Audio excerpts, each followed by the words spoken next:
cuando ven la realidad, ¿creen que hay una sola manera de ver la realidad?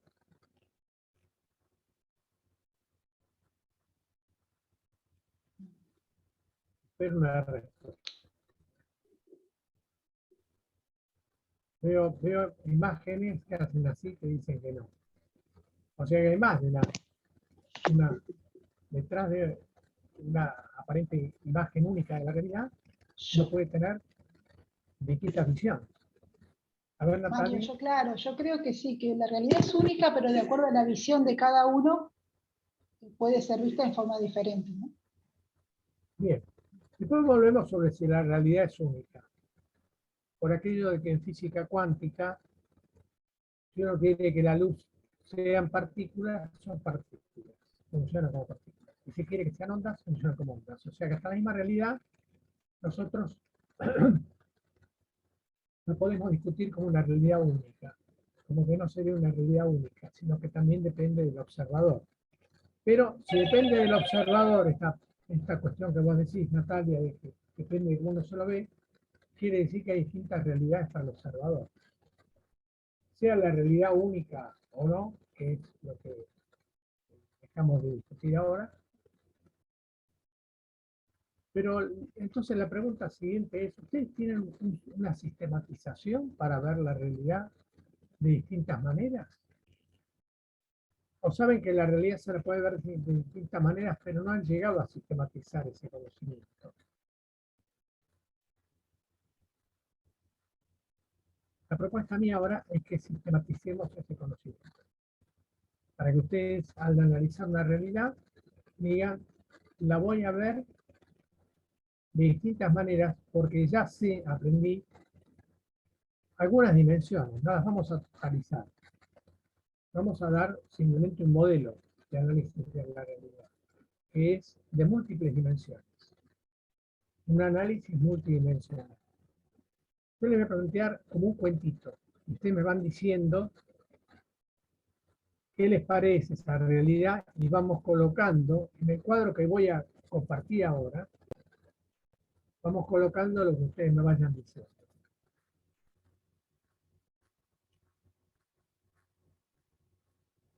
Estoy compartiendo entonces un cuadro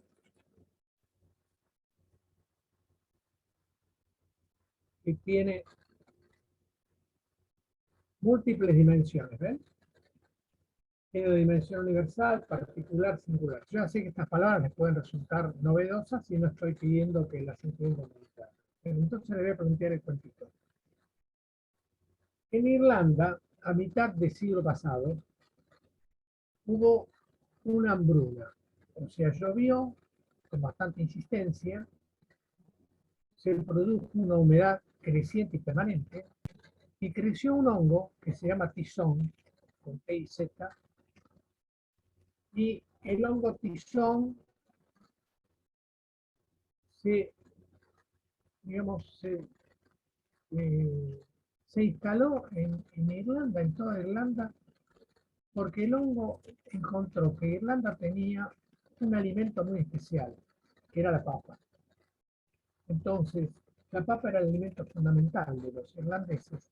El hongo tizón se instaló ahí y la cosecha de papas se empezó a perder. Y se perdió una y otra y otra y otra cosecha de papas. La cuestión es que se instaló una hambruna y se calcula que murieron la mitad de los irlandeses, o sea, millones. La pregunta mía es, ¿cuál es la realidad? ¿Cómo la describirían? ¿A qué se debió esta realidad?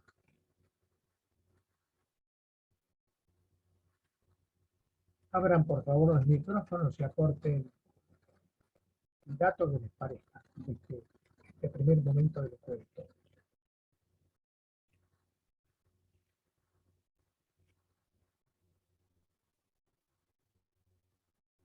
Los escucho, ¿eh?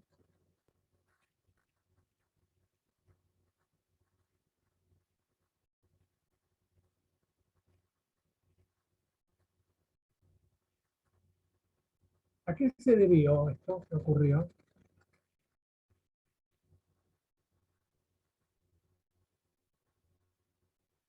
¿Qué es lo que ocurrió? Una hambruna significa una epidemia de hambre con una mortalidad muy alta. No es hambre, es una hambruna.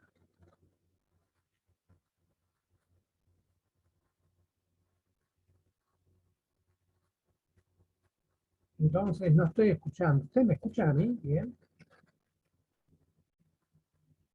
Voy a dejar de compartir para verlos. No, pero los estoy viendo.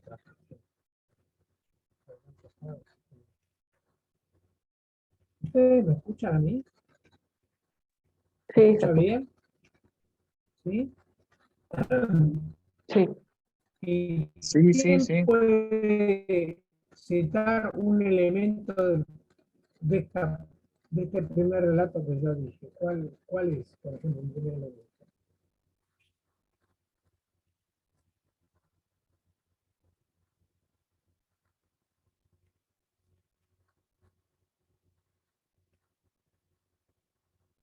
Sergio, Tania, Laura, Luis, Rosa. ¿Quién hay que pueda aportar un elemento? Estamos viendo.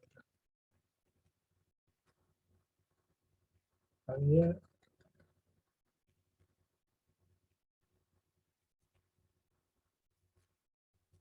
¿No hay ningún elemento que ustedes puedan recuperar como responsable de lo que ocurrió?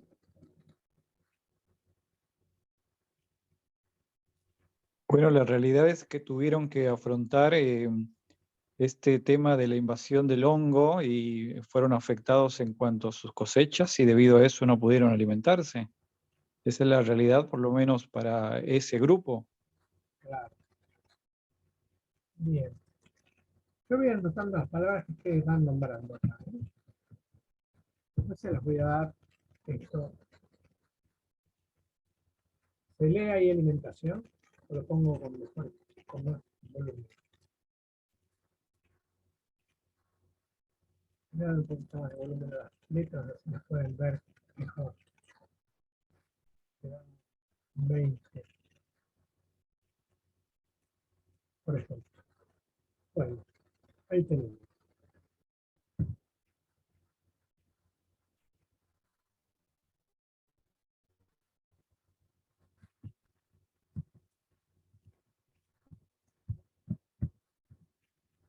Hongo invasivo, alimentación, hambruna. Bien, ¿qué otro elemento hay? ¿Qué creció tanto el hongo? La humedad, la lluvia. Eso.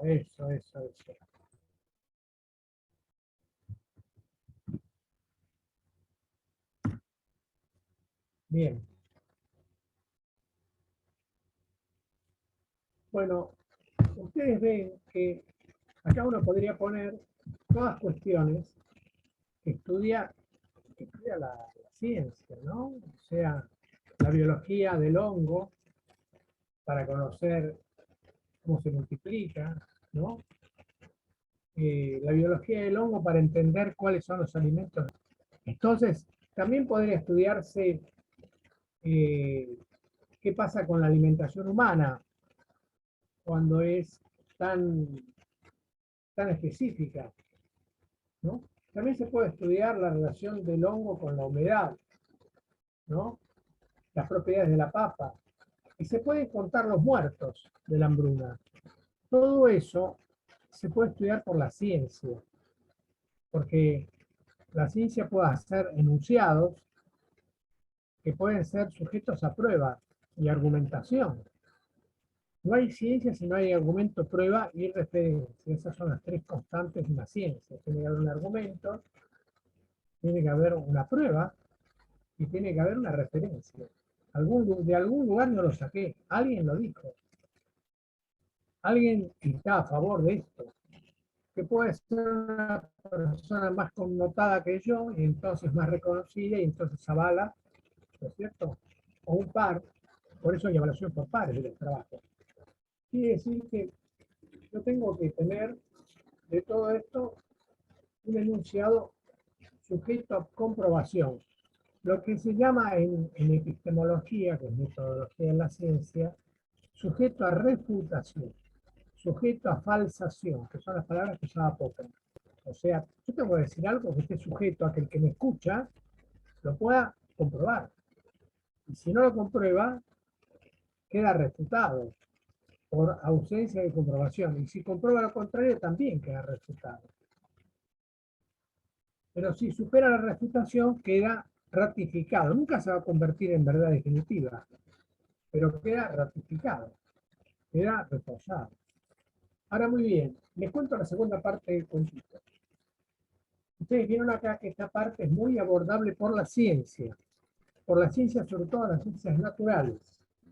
Las ciencias son de tres tipos: ciencias naturales, ciencias sociales, donde aparece la intención. Se supone que en las ciencias naturales no hay una intención, por lo menos conocida. Para las personas religiosas hay una intención del creador en las ciencias naturales. Pero en la división que se hace sería, dentro del humano no hay una intención vinculada a lo natural que sucede de una manera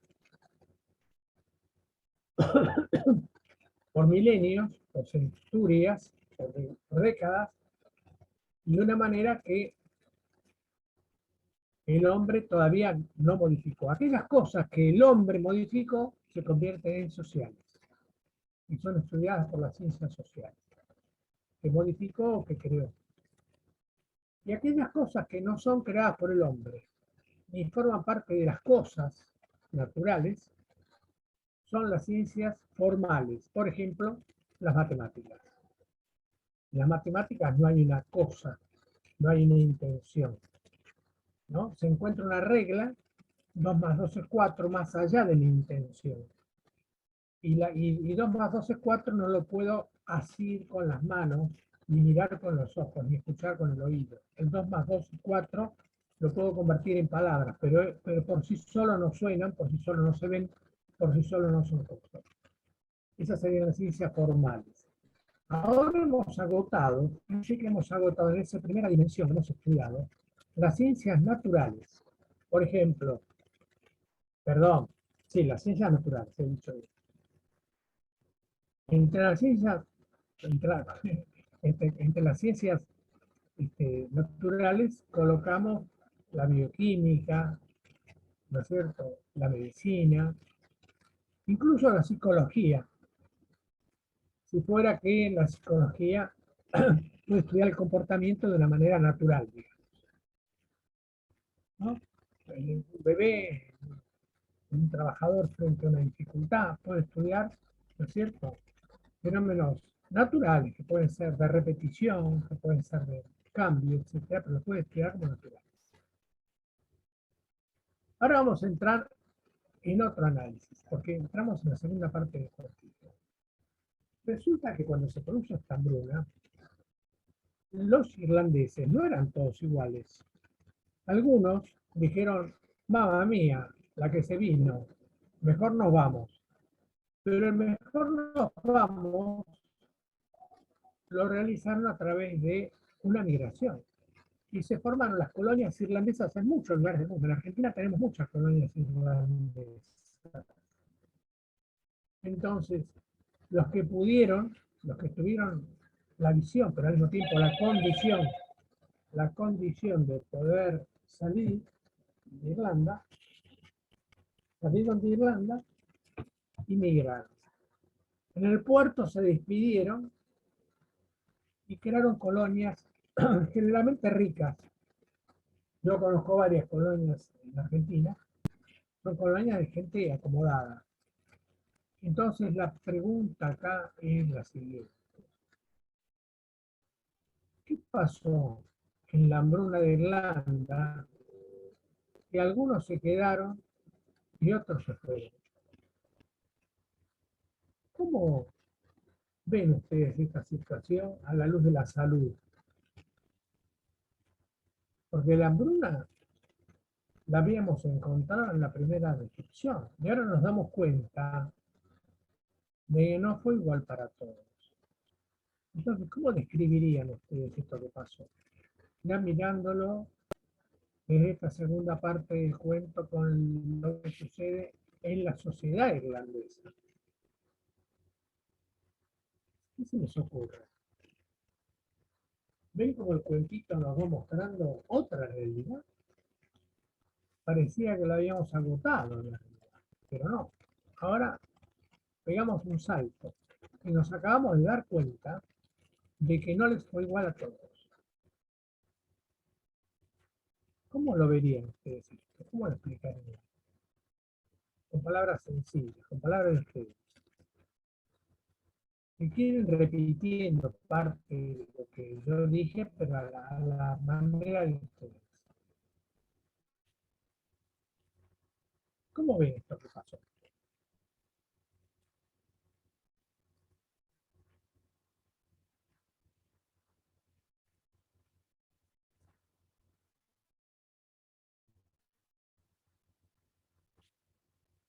¿Quieres anotar algo, Javier? Porque te veo moviéndote. Y como no te escuchamos, ¿querés intentar hablar a ver si algo a ver si se arregló? No, no se arregló. Estará bien conectado, ¿no? Después a lo mejor en el intervalo te fijas.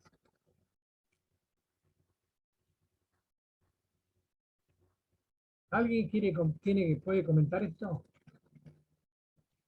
Rosa. Anímense, aunque sea repetir la historia a su manera. Guadalupe, Luis.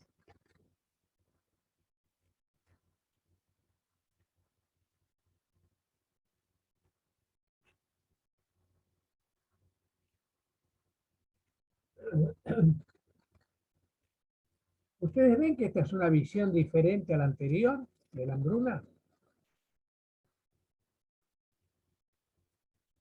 ¿O les parece que no agregamos nada? ¿Qué les parece? ¿Agregamos algo o no agregamos nada?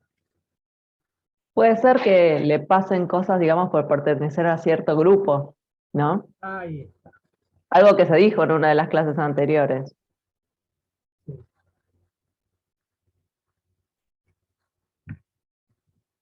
¿Y qué les pasa? O sea, la sociedad se conforma como un todo, pero a su vez tiene grupos. Dentro de los grupos, familias. Dentro de las familias, individuos. Entonces ya por lo menos, sin hacer todas las distinciones, podemos ver esto que dice Guadalupe, grupos.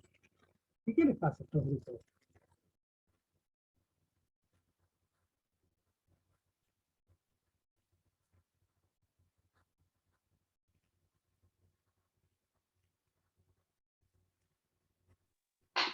Puede ser que hayan tomado diferentes conductas ante esa Bien, situación. bien.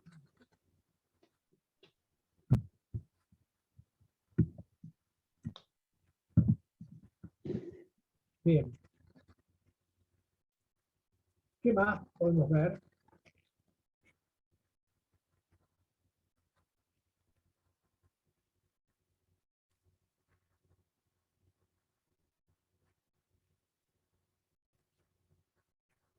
Lo que vemos acá entonces es que a los grupos no les fue a todos igual.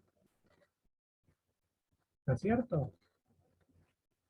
Y que por eso pudieron tomar conductas diferentes también. ¿Y por qué no les fue igual? Porque hubo un periodo de desgaste donde ellos advirtieron el problema y algunos fueron sometidos por el desgaste. Murieron o quedaron en situación de exposición permanente. Y otros encontraron una salida. Llamemos de recuperación.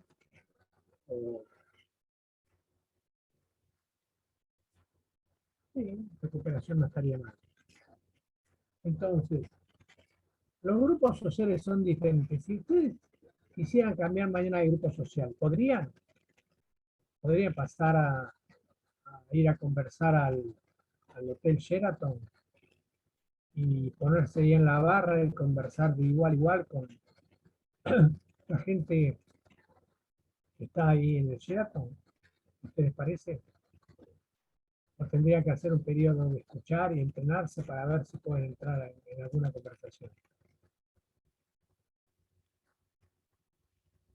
Y si se suben a un carro de recolectores, ¿cómo se llaman los que van por la calle recuperando cartoneros?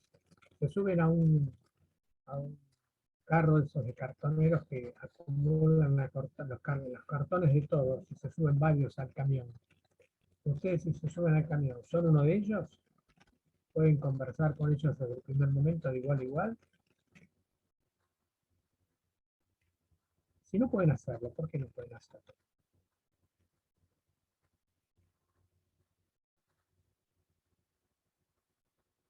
Hay cierta rigidez, ¿no? En los grupos.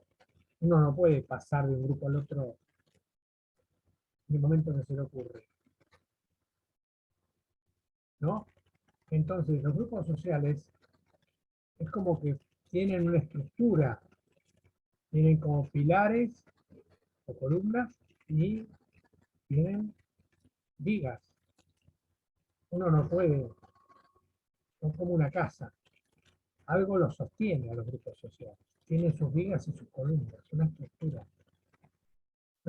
de ingresos, una estructura de trabajos, una estructura de reconocimiento social, una estructura de hábitat, una estructura de extensión del porqué de por qué desgaste, ¿por qué desgaste? Y es una situación de mucha tribulación, va sometiendo a la población, pero algunos no encuentran salida. Y lo que hacen es aguantar y aguantar y aguantar. Pero ese aguantar, lo que van perdiendo día a día es es más que lo que van reponiendo. Por ejemplo, lo que pierden es más que lo que reponen. Supongamos que miremos la alimentación. Las calorías que gastan y enflaquecen son menos que las que reponen para mantener el peso. Entonces, en una hambruna va bajando de peso. Ahí hay un desgaste. Pero el desgaste también es emocional. Ellos van luchando, creyendo que pueden y no pueden y no pueden hasta que al final asumen que no se puede. Y llega un momento en que casi están vencidos, ¿no? El desgaste también es psicológico. ¿Qué, Javier? Desgaste quiere decir que algo se va gastando y recuperación quiere decir que lo que se gastó no se recupera. Se recupera parcialmente, pero no se recupera totalmente. Entonces eso va produciendo un fenómeno de acumulación negativa, baja. ¿Está bien? Bueno, resulta que algunos migraron, imagínense la migración, lo importante que fue, que los Kennedy, es una familia que viene de la migración irlandesa. Así que los irlandeses no fueron pocas cosas, se establecieron, progresaron, hicieron carrera en muchos países hasta el grado de que fueron de esta manera familias poderosas. Quiere decir que emigraron aquellos que tenían una capacidad de subirse a un barco y viajar. Entonces esa es la segunda parte del cuentito. La tercera parte del cuentito sería la siguiente. Inglaterra es vecina de Irlanda. Inglaterra tiene un viejo problema, o mejor dicho, tienen un viejo problema entre ambos. Inglaterra le ordena cosas a Irlanda en ese tiempo. Irlanda no obedece mucho. Tenía un parlamento en Dublín, Irlanda. Inglaterra dice, estos siempre me dicen que sí, pero no hacen todo lo que yo quiero. Y lo que yo quiero es que cultiven, cosechen la papa, la cultiven, la recojan, y yo la paso a buscar para los ingleses. Y no cumplen bien. Ahora les vino la epidemia del hongo tizón en la papa, recogen poca papa y no me dan toda la papa que recogen a mí.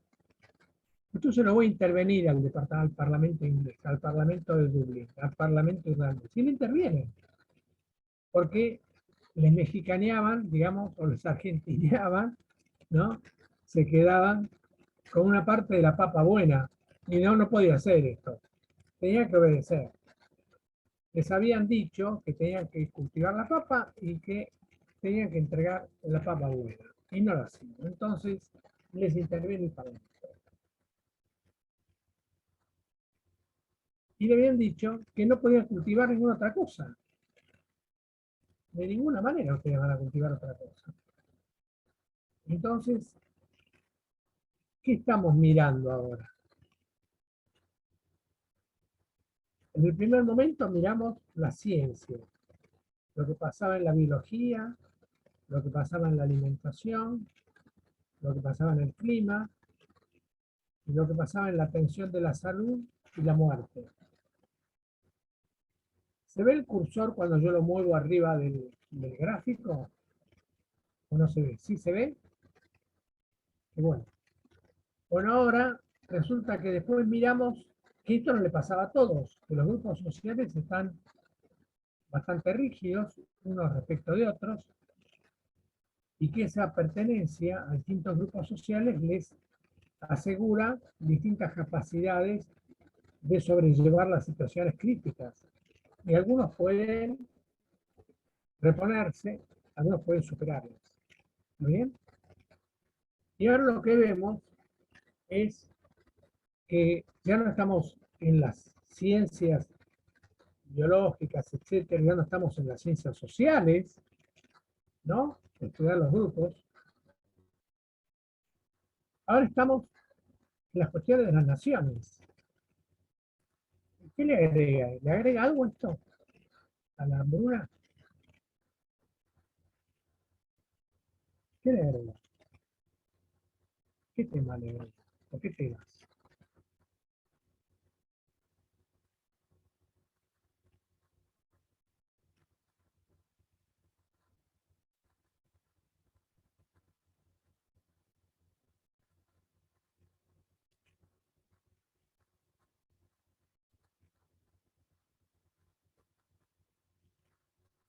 Un tema que le agregue.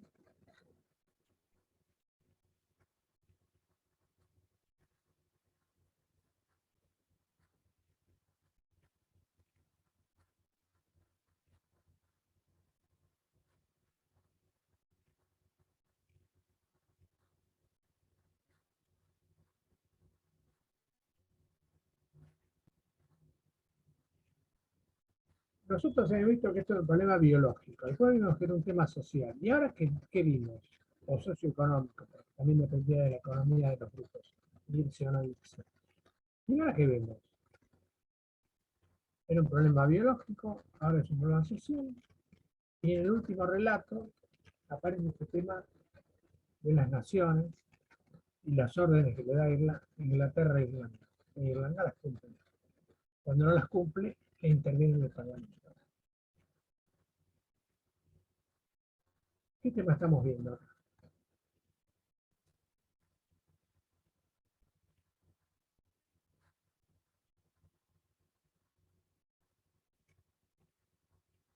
¿Es un tema biológico el que estamos viendo? ¿Es un tema de los grupos sociales? Inglaterra es un grupo social, es un tema de los países. Y entre los países, ¿qué problemas se dan? ¿Y qué problemas se dio en este caso?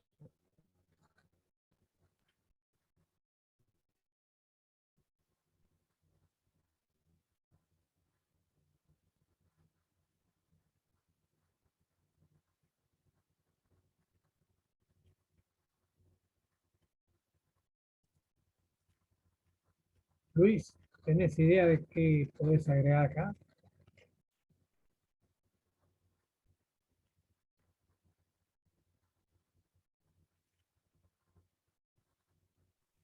No se me ocurre qué poner ahí. ¿Y entre naciones qué hay? ¿Cuáles son los problemas? ¿Cuáles son las relaciones? la relación específica de Inglaterra con Irlanda, ¿cómo era? Como un anexo. Era como un anexo. Irlanda era como un anexo. ¿Y qué? Entonces es una relación amistosa, es una relación de iguales, ¿cómo es? No, no, Inglaterra tenía superioridad sobre Irlanda. Claro. ¿Podríamos decir que era una superioridad de tipo imperial? Sí, sí, imperialismo. Un fenómeno del imperialismo. Es un fenómeno de la dominación. Si quieren ponemos dominación. Es un fenómeno del imperialismo. Yo someto a otro país. ¿Bien?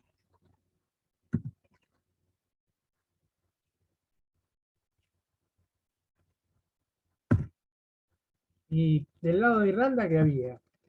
Si había imperialismo de un país, del lado de Irlanda, ¿qué había? Un sometimiento. Un sometimiento. Bien. ¿Y esto fue de un día para otro? ¿O fue un desarrollo, un desarrollo? Sí, imagino que fue gradual. Ah, entonces quiere decir que hubo prioridades políticas prioritarias de Estado, digamos.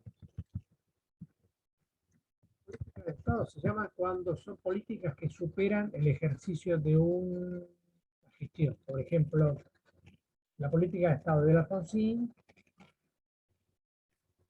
se puede distinguir de la política de Estado de Menem, y así sucesivamente. Son políticas de Estado. ¿Pero por qué? Porque se cortan cuando Alfonsín se va. Pero si Alfonsín se fuera y Menem tomara las políticas de Alfonsín, eso sería realmente una política de Estado propiamente dicha, porque supera un ejercicio, una gestión y pasa a la siguiente, se convierte en política de Estado de una nación. Nosotros en realidad tenemos el problema de que no tenemos política de Estado. Cada gobierno se va y el que viene genera una política propia, que es la política de Estado de ese momento, pero no es una política de Estado en el sentido genérico. Las políticas de Estado superan la gestión para prolongarse en la gestión siguiente y vienen de la anterior. ¿Entiende? Entonces había políticas de Estado. El imperialismo no era un día para el otro, era una política de Estado de Inglaterra. Y la política de Irlanda, de haber aceptado el sometimiento, fue una política de Estado irlandés. En Argentina hubo la posibilidad de que los jujeños aceptaran la llegada de los realistas, que venían, ¿qué decidieron? El éxodo. ¿Y qué hicieron? Quemaron todo y se fueron. O sea que no es la única solución someterse. Hay otra. Por supuesto que cualquiera es dolorosísima. Acá fíjense que se sometieron, pero lo pagaron con la muerte de la mitad de la población. ¿Se dan cuenta? No, no es gratis someterse. No fue gratis. Para el éxodo jujeño tampoco, pero son opciones. Ahora, si uno lo que ve, si uno va por los campos de Irlanda viajando en avión, ¿qué ve? Ve distintos cultivos, uno y otro, y este colorado, aquel amarillo, este verde, aquel azulado. ¿Ve así o ve todo monocolor?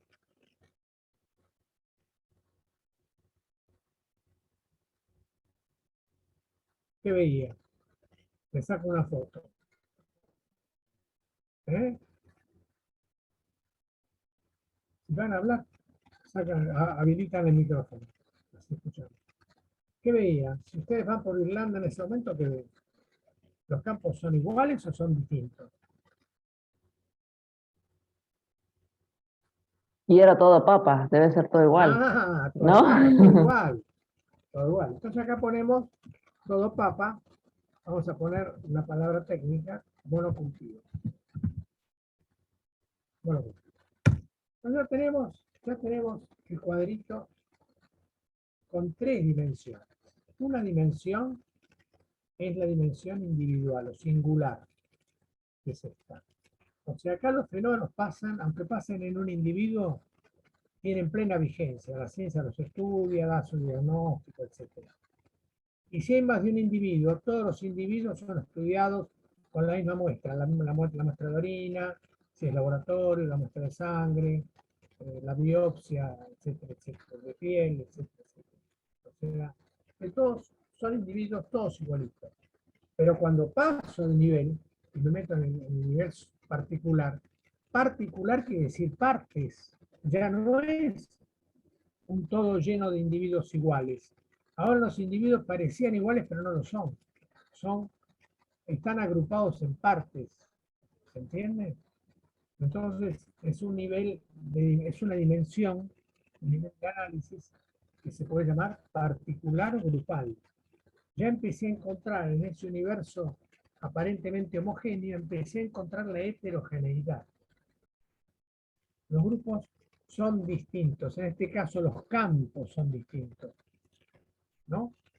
Los campos en el tercer nivel, que es el universal, sería lo siguiente. Si yo tengo un nivel singular donde pasan cosas, que las estudia la bioquímica, la psicología, la medicina, la odontología, etc., la enfermería. Después tengo que esto no es igual para todos los sujetos, porque forman parte de grupos, ¿no?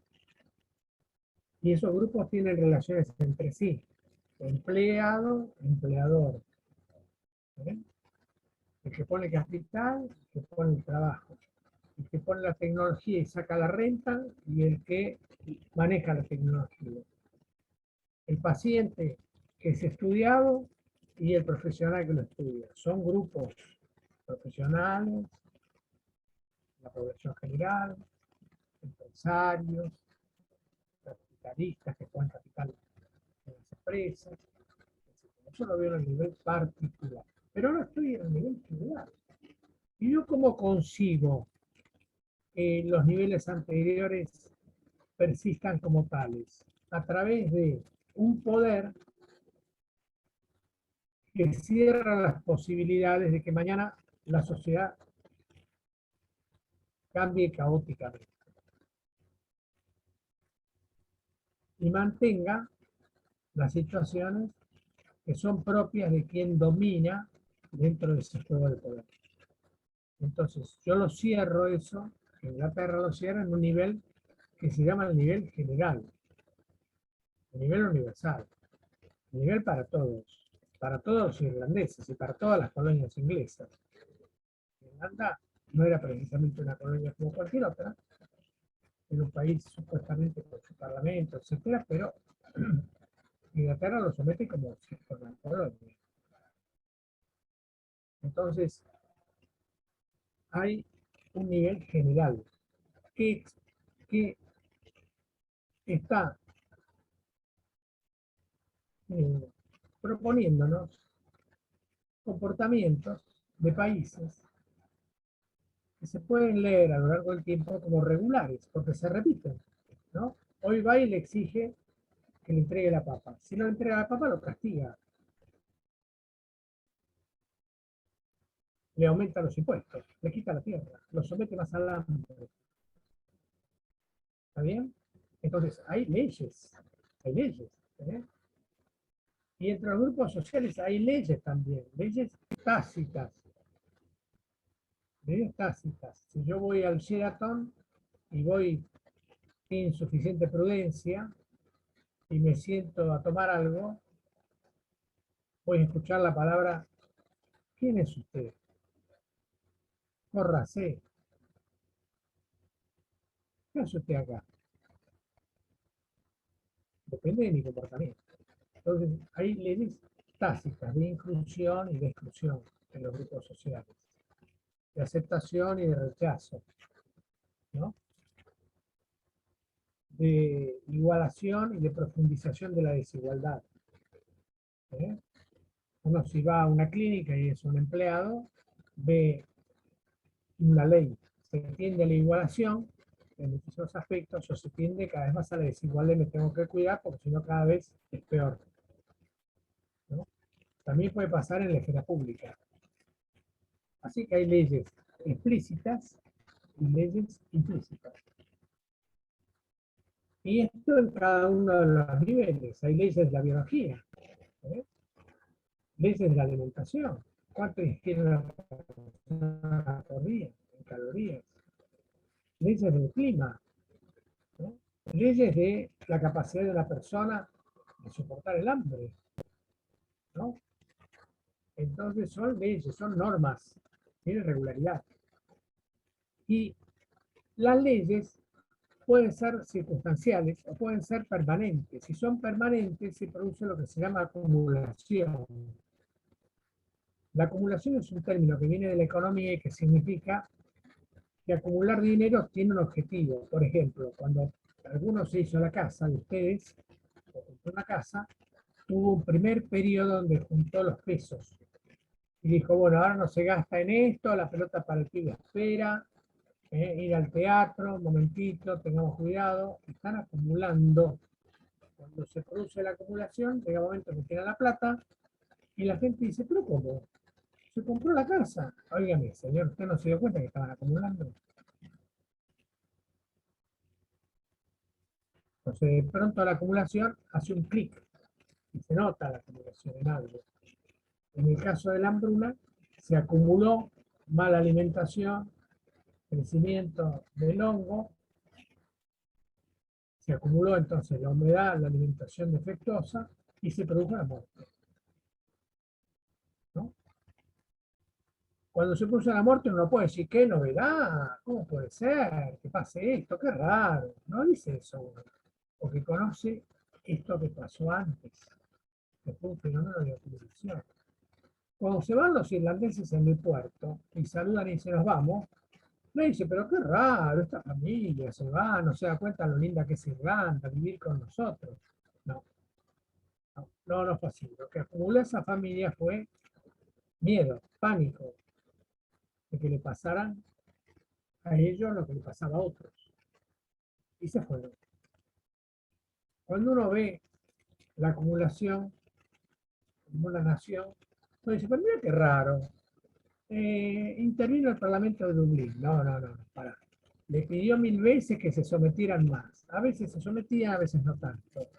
Entonces, estaba en la ley que impedía que esto se tenía que terminar. Iban a intervenir el Parlamento de Dublín. Bien. Ahora, esto de pronto se ve, se convierte en un hecho. De pronto se ve. Entonces, la política de Estado de sometimiento terminó pintando a Irlanda del mismo color, monocultivo de la papa. La política de desgaste y recuperación distinta por cada grupo social, en el nivel social, en el nivel local, en el nivel particular, produjo conductas diferentes. Y la acumulación de alimentación deficiente y crecimiento del hongo en medio de una humedad constante, que se tradujo en la invasión del hongo y en la putrefacción de la papa, que ya no servía para alimentarse, produjo como hecho visible la cantidad de muertos que se veían por todos lados, que no había tiempo para enterrarlos. Entonces nada de esto sorprende, ningún hecho sorprende, si uno pudo ver el fenómeno de acumulación. Y si uno pudo ver que este fenómeno de acumulación se produjo en función de normas, de leyes, de reglas que hay en el nivel de las naciones, en el nivel de las grandes sociedades, en el nivel de los grupos y en el nivel de los hechos naturales. Entonces ustedes ahora tienen 9 celdillas, 3 por 3, niveles singular o individual, particular o grupal, universal o general, y tienen después los espacios de las leyes, de la acumulación del tiempo, de los lugares y de los hechos visibles que se suceden unos atrás de otros con regularidad. ¿Qué les parece este esquema para analizar la hambruna de Irlanda? ¿Les aporta algo?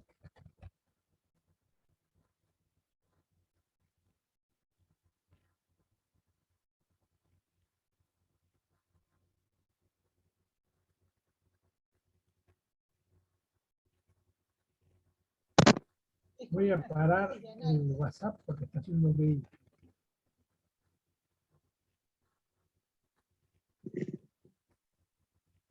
Yo tengo miedo de pararlo porque si se nos corta tengo que volver. No, no lo puedo parar. Lo puedo hacer. No, no, no. Bueno, Puede estamos ser que bien. el cuadro nos aporte una síntesis de análisis. Perdón. No te escuché. Puede ser que el cuadro nos aporte una síntesis del análisis. Es decir, es un resumen de la situación. Sí, claro. Pero es un resumen. ¿Vos me están escuchando? ¿Sí? Pero es un resumen donde podemos ver distintas dimensiones, distintos planos, distintos niveles y distintos tiempos. ¿De eso? Entonces, la pregunta que les hago es, ¿ustedes creen que esto se hace solamente para la hambruna de Irlanda o se podría hacer para cualquier problema de salud?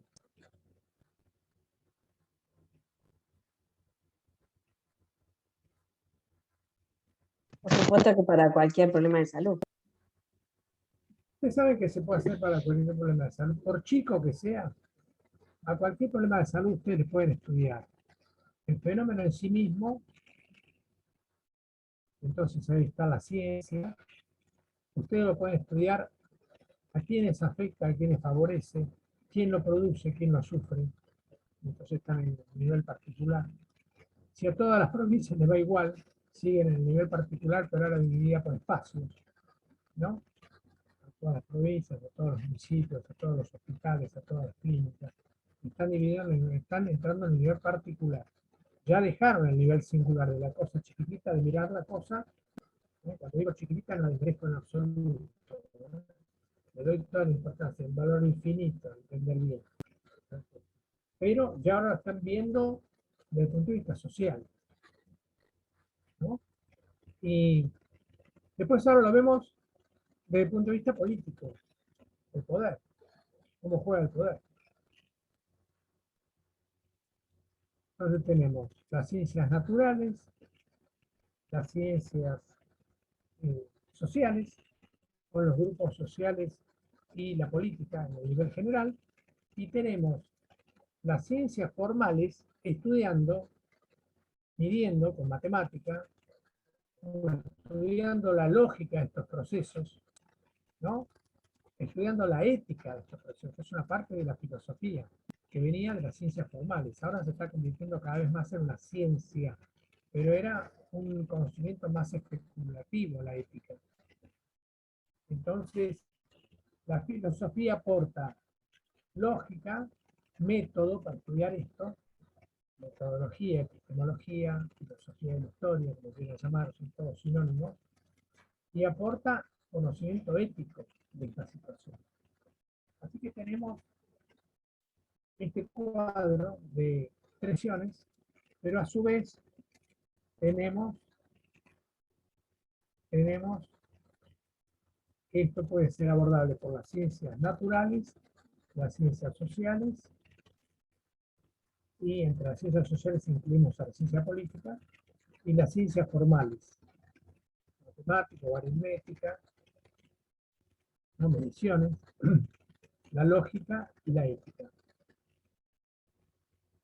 Yo sé que esto les parece complejo.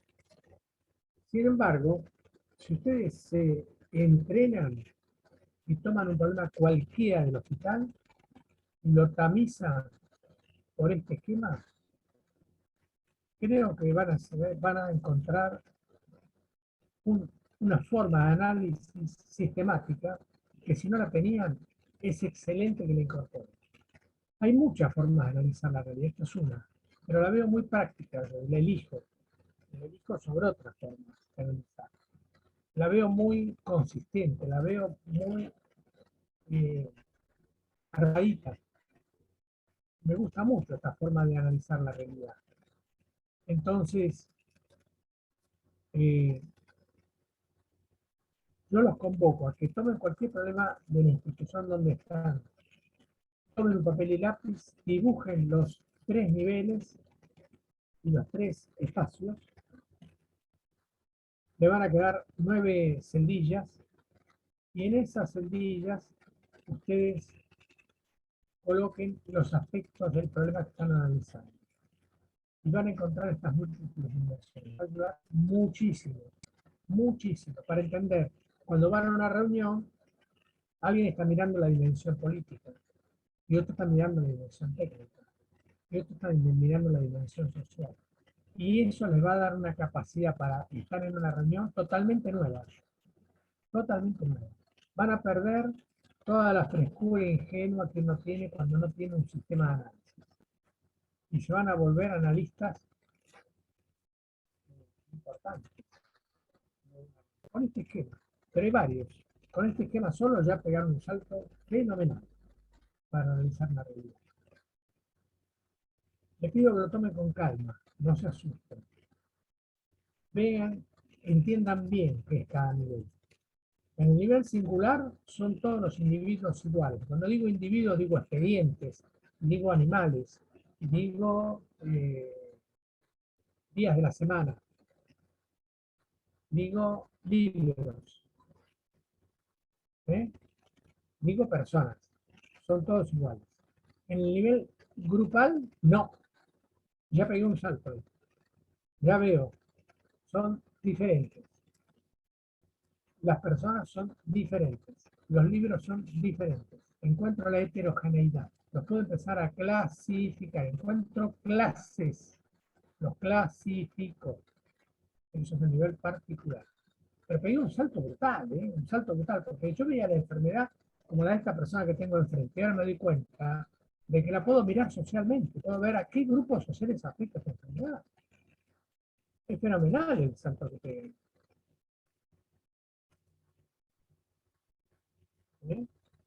Y después lo puedo ver a nivel político, o sea, el poder. ¿Qué juega en esto que está pasando? ¿Quién tiene el poder? ¿Hay un poder que está operando en esto que yo estoy viendo? En el hospital, en mi consultorio, no necesito ir a ni siquiera a una institución, en la charla con un paciente. ¿Eh? En la charla en la verdulería con alguien que menciona un tema de salud. Y yo digo, ¿qué poder está operando en la concepción que tiene esta persona? ¿Se entiende? Es fantástico el salto que pegan. Es fantástico. Ya dejan de discutir con la persona cuando dice, usted sabe, doctora, que me picaba y me fui a atender y no me atendió nadie. Y después una vecina me dio un líquido y me dijo que a lo mejor era sarna. Yo no sé si era sarna. Y me lo puse y me calmó un poco. ¿Qué les parece, doctora? Ustedes pueden ver lo técnico de la sarna, si es que es sarna, si eso no es sarna. Pueden ver lo social. ¿Por qué esta persona fue al hospital y no la atendieron? ¿Cómo tendría que haber ido? ¿Quién va al hospital y lo atiende? ¿O a qué lugar tendría que haber ido y lo hubieran atendido? ¿Y de qué dependió que lo atendieron o no lo atendieron? ¿De ella? ¿Del sistema de salud? ¿No? ¿Del pago que ella hace, que es a lo mejor la forma en que trató a quien la atendió? ¿O la plata que sacó del bolsillo? ¿O la insistencia que puso? ¿O el tiempo que se quedó, que es una forma de pagar? Se queda pagando con tiempo esperando en la tienda. ¿De qué dependió? ¿Y de qué dependió que la atendían? Por adentro del sistema. ¿Cómo son los que atienden? ¿Atienden porque tienen una obligación y cobran a fin de mes para eso? ¿Atienden por vocación? ¿Atienden porque tienen tiempo? ¿Atienden si están en condición de atender porque si no están atendiendo a tanta gente que a uno más no pueden? ¿Qué pasa con los que atienden? Ya están mirando los grupos, ya saltaron de la sarna, ya no están más en la sarna. Ahora están mirando los grupos de pacientes y los grupos de efectores de atención, los que efectúan la atención. Y después dicen, ¿cómo llegamos a esto? ¿Cómo puede ser que hayamos llegado a esto? ¿Quién operó con tanto poder para construir una realidad como esta? Que a veces es tan fantástica entonces quién la operó, y a veces es tan desgraciada. Ha habido un poder en esto, que determinó esto. Hay una política explícita o implícita de que esto sea así. ¿Cómo llegamos hasta acá? ¿No? Nosotros mismos, que tenemos una cuota de poder, que podríamos haber incidido en ese nivel general. ¿Cómo? Con una carta de lectores, con una pregunta a la defensoría, con una nota a la defensa del consumidor. Nosotros, cualquiera, operamos en el nivel político, nosotros no. Entonces es un problema también nuestro. Que nosotros en realidad estamos operando en el nivel técnico y no estamos operando nada en el nivel organizativo de los grupos. ¿Que yo me podría organizar en un grupo? ¿O estoy impedido de estar en un grupo? Los demás hacen grupos, yo no hago. ¿Entiendes? Y además, en el nivel político, yo no hago nada con el nivel político, no me corresponde a mí nada hacer eso. Como yo no soy un aportante en el nivel político, por ejemplo, de impuestos, si arriba están decidiendo cosas en ese nivel político, con los impuestos míos, yo no digo nada, que los usen como quieran. Yo tengo algo que ver con el nivel político, no tengo nada que ver. Y no tengo que ver desde el punto de vista de cuánto es las matemáticas, lo tengo que ver desde el punto de vista lógico, pero esto es lógico que sea así. Lo tengo que ver desde el punto de vista ético. Esto es un valor, los valores a tutelar, ¿se están defendiendo? No importa. Bueno, en cada uno de esos cuadritos, notablemente,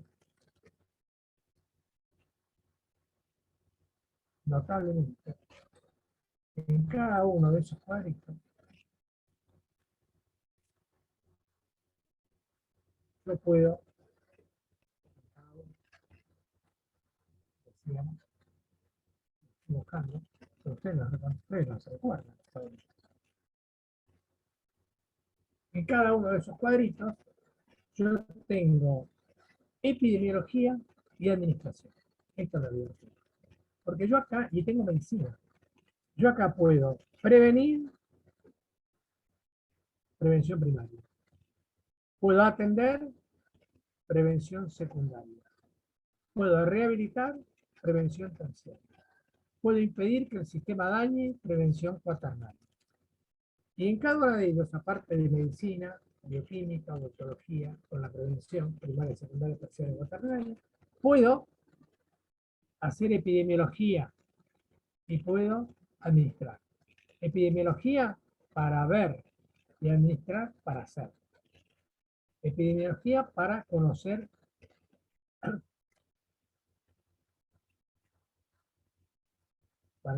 la pluralidad, no para conocer al individuo, sino la pluralidad. Si salgo de la clínica, paso a la epidemiología. La pluralidad de los hongos, la pluralidad de las papas, la pluralidad de las personas, que estoy haciendo epidemiología.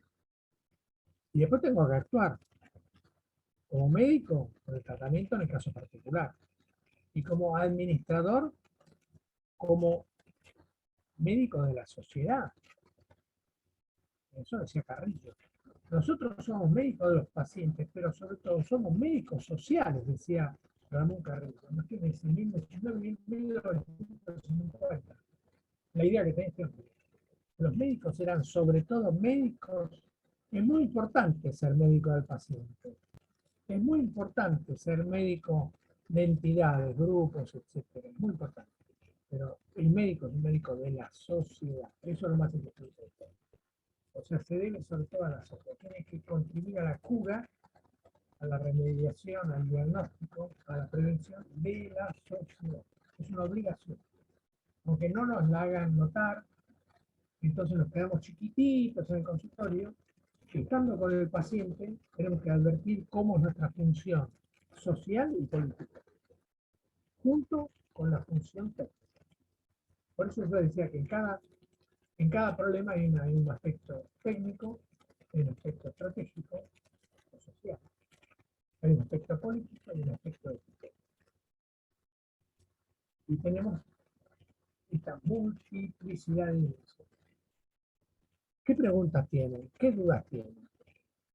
¿Qué agregados quieren hacer? ¿Están viendo el cuadro? ¿Se ve? ¿Sí? ¿Se ve el cuadro ahora? ¿O lo saqué? Porque yo lo veo. ¿Ustedes lo ven? Se ve, se ve. Sí. Bien. Bueno, me encantaría para la próxima vez que traigan de un problema elegido por ustedes una matriz multidimensional, como un esquema, un cuadro, como quieran llamarlo, multidimensional.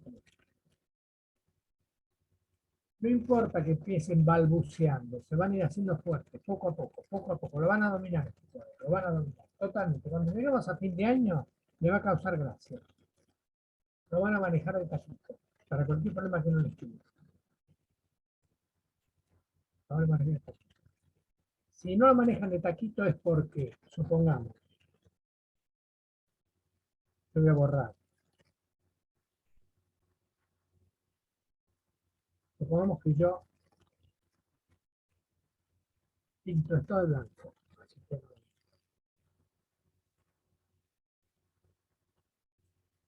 Entonces yo digo, estudié todo esto, pero no sé qué pasó con la gente. ¿Se entiende?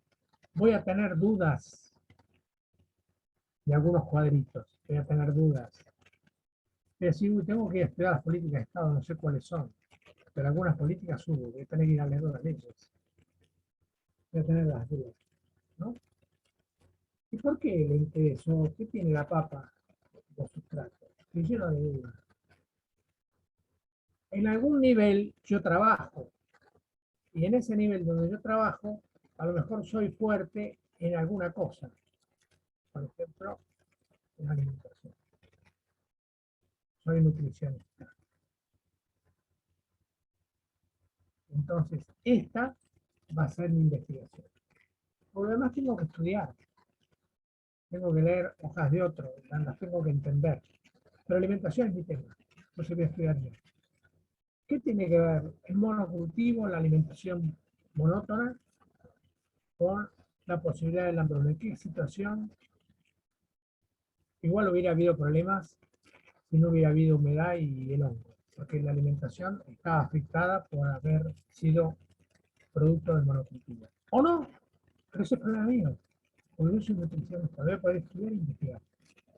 No quiere decir que no lo estudie con otros, porque otros me van a agregar aspectos que yo no estoy manejando en la alimentación, por ejemplo, el costo de los alimentos, la distribución, etc. Cosa que tiene que ver con la alimentación básica.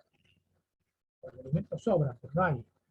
Entonces algo pasa en el nivel distributivo, en el nivel económico, en el nivel del acceso a los alimentos. Y yo como nutricionista no soy un experto en eso, pero mi fuerte es la alimentación. Y es muy importante entonces tener estos cuadros porque uno sabe dónde uno está ubicado y qué es lo que puede hacer. Y qué es lo que no puede hacer. Pero también sabe quién tiene que hacerlo. Entonces uno se imagina, he descubierto que había políticas públicas y que no y las políticas públicas que había, las mejores, no se llevaron a cabo. Se llevaron a cabo las peores. Entonces yo puedo tener idea de que hay alguien responsable, que no soy yo, al quien le tengo que pedir como ciudadano, en el grupo que corresponde organizadamente, o individualmente también, o con una carta al lector, en los diarios, yo puedo exponer este tema y me meto en la política, simplemente como una persona que opine. Entonces le digo lo siguiente, en Irlanda estaba establecido que el gobierno tenía una política distributiva en alimentos y además iba a proponer en sus políticas públicas la diversidad alimentaria. A esto se opuso en Inglaterra. ¿Qué alternativas se abrían para Irlanda? Entonces estoy estudiando el tema a nivel de las políticas públicas.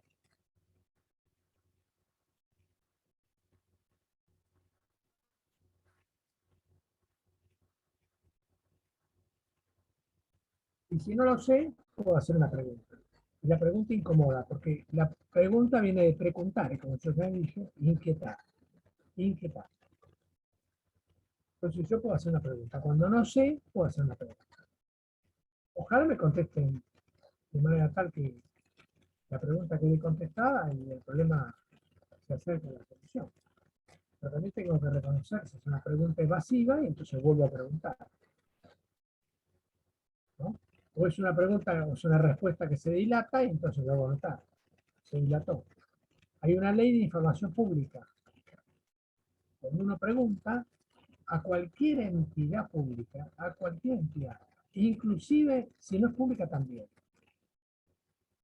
tiene la obligación ante tiene que ser, si es una entidad privada, tiene que ser un hecho público para preguntar. Entonces, adhiriendo, ¿no? Utilizando la ley de información pública, uno le hace una pregunta y tiene, a la ministra de Salud, así como yo la veo a Laura. Laura se le ocurre hacer una pregunta a la ministra de Salud. La ministra de Salud tiene obligación legal de contestarle a Laura. Laura se lo manda por internet a la mesa de entradas. Busca mesa de entradas, Ministerio de Salud, y le dice, señora ministra, deseo hacerle la siguiente pregunta. ¿Se sabe cuál es el nivel de radiación que se va a producir con el cambio de tecnología a 5G y cuál es el nivel de esa radiación que puede afectar a la salud humana? La saludo atentamente y espero su respuesta en función de la Ley de Información Pública. Tiene obligación de contestar en 15 días hábiles, con una sola posibilidad de prórroga por otros 15 días hábiles.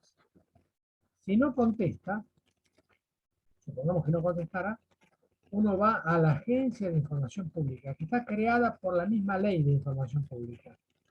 Y la Agencia de Información Pública, enterada de que a Laura no le contestaron, tiene la obligación de intimar a la ministra a que conteste en 72 horas.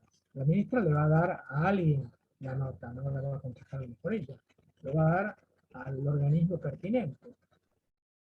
Pero así se tiene que llegar a la respuesta.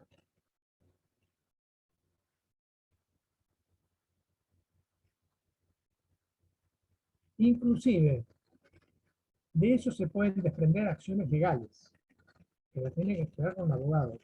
Pero ustedes pueden decir, yo no me considero satisfecha con la respuesta recibida y creo que hay que aplicar un principio en la salud ambiental que se llama principio precautorio, por lo cual no se podría estar instalando antenas con nuevas tecnologías si no hubo previamente un estudio que asegure la inocuidad para toda la población. Entonces, como me han contestado y no han salvado ese punto, porque no me dicen en qué nivel puede ser dañada la salud humana, y la Agencia de Información Pública la intimó y ella contestó, pero yo ya agoté los pasos administrativos, tengo que estar pensando si me corresponden hacer otro tipo de pasos, como por ejemplo reclamos grupales en las oficinas públicas, o por ejemplo, vengo con un grupo a reclamar, vengo a reclamar una respuesta, porque yo tengo una antena cerca de mi casa, no sé si me puedo hacer daño, y estoy criando. O si no, también hay que pensar en recursos jurídicos. Y también en recursos políticos. Por ejemplo, cuando llegue el momento de votar, yo puedo saber si voy a votar o no voy a votar a tal cual candidato en función de las respuestas que yo recibo de los diferentes partidos cuando les hago una pregunta acerca de la política pública que van a implementar. Y tienen la obligación de responder, porque se trata de política pública y toda la información pública está sometida a la ley de información pública. Yo le podría preguntar a un partido de izquierda y a uno de derecha, ¿qué van a hacer con las radiaciones en la ciudad de Buenos Aires donde soy votante? Y me tienen que contestar. Si no forma parte de la plataforma, tendrán que reunirse y decir, vamos a hacer esto con las antenas, con la radiación. Y yo después verá si lo voto o no lo voto. ¿Se entiende? O sea, estamos usando muy pocos elementos para tener una actuación en diferentes planos al que todos los días estamos recurriendo en nuestro quehacer profesional. Podríamos ampliar enormemente nuestra capacidad. Si eso se hiciera, por supuesto que nos acercaríamos a un país democrático. Porque democracia significa no votar solamente, sino participación de todos los ciudadanos en las políticas de gobierno. Eso es democracia. En cambio, republicanismo es división de poderes. El poder legislativo controla los otros dos. El poder judicial controla los otros dos. El poder ejecutivo cumple con las leyes, se ajusta a las leyes, pero controla también a los otros dos. Se controlan entre sí, eso es republicanismo. En cambio, democracia es participación y derechos. Participación y derechos. Y por supuesto, obligación. Derechos, obligaciones y participación. Una participación con derechos y obligaciones. La persona, la Constitución argentina, es un sujeto de derechos y de obligaciones. La persona. Sujeto de derechos y de obligaciones. Entonces, nosotros, ahora entramos en el intervalo, nos quedamos en este cuadro, y nos va a servir porque si llegamos acá los métodos, vamos a encontrar métodos que nos van a permitir estudiar en cada nivel. Acá a lo mejor son método clínico y laboratorio. Acá a lo mejor es el método epidemiológico.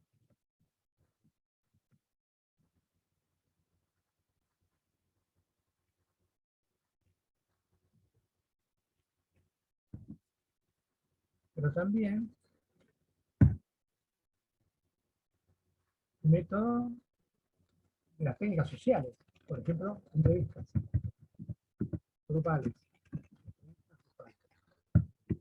Veo los grupos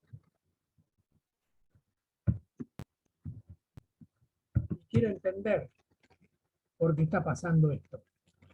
Pero ¿por qué es diferente en cada grupo? Hago entrevistas. Acá puedo estudiar la historia. Es un método de abordaje para conocer la historia de las relaciones entre Inglaterra e Irlanda. Pero también puedo estudiar con informantes.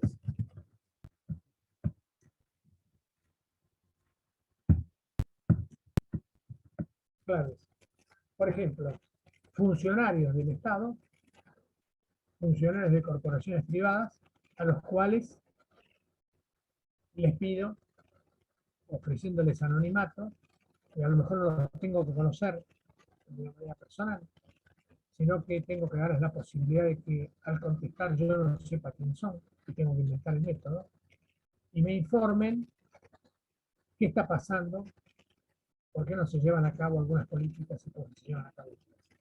Porque, ¿cómo es el proceso de formular políticas?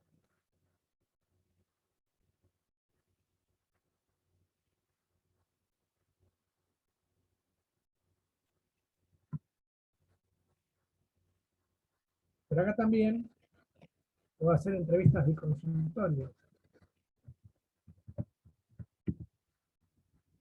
Soy psicólogo.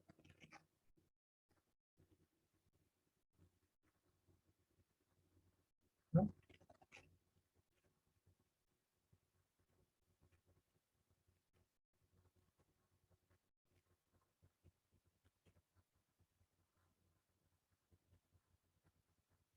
Bueno, quiere decir que en cada cuadradito ustedes van a tener, porque el método epidemiológico tendría este nivel como el más apropiado, pero eh, puede estudiar los cultivos, puede estudiar cualquier cosa que sea plural. Así que el método epidemiológico puede estar en todos lados. Y acá el método epidemiológico también puede estar el estadístico, contando certificados de defunción y viendo los diagnósticos.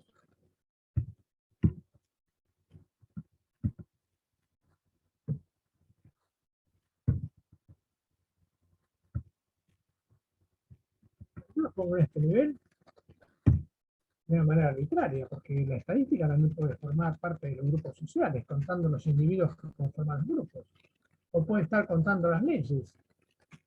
Este año hubo 1000 leyes, solamente 3 se refirieron a la alimentación, en un país con hambre. Todas las demás se refirieron a mover la economía, controlar la inflación, etcétera, etcétera. Supongamos. Se puede hacer una estadística. Bueno, así que, y después cada una de estas cosas tiene adentro de cada uno de estos cuadraditos su técnica. Acá puede ser fotografía, cine, ¿entiendes? O sea, acá no le vamos a sacar ese signo que parece igual al otro, le vamos a poner un redondo. Ah, porque me pinta todos iguales, yo creo que me va a dar la posibilidad de pintar distinto. Bueno, fotografía y cine, le sacamos el icono. Bueno, y así que a cada una de estas, ¿eh? Acá ustedes tienen que estudiar la política de Estado, pero ¿qué dicen las políticas de Estado? Y tengo que ver cómo discursan. ¿Es una forma autoritaria la política? Harán, le dicen a los ciudadanos. Pero ¿cómo? Si el poder es nombrado por los ciudadanos, se convocará a los ciudadanos, ¿no? ¿Qué harán los ciudadanos? ¿Qué lenguaje usan? Es una técnica. Yo analizo las palabras y veo cada vez que hay una orden imperativa en una política pública y cada vez que hay una convocatoria abierta, respetuosa. Y empiezo a separar. Es un discurso. ¿Entienden? Lo empiezo a llenar este cuadro, lo empiezo a llenar de técnicas. ¿Eh?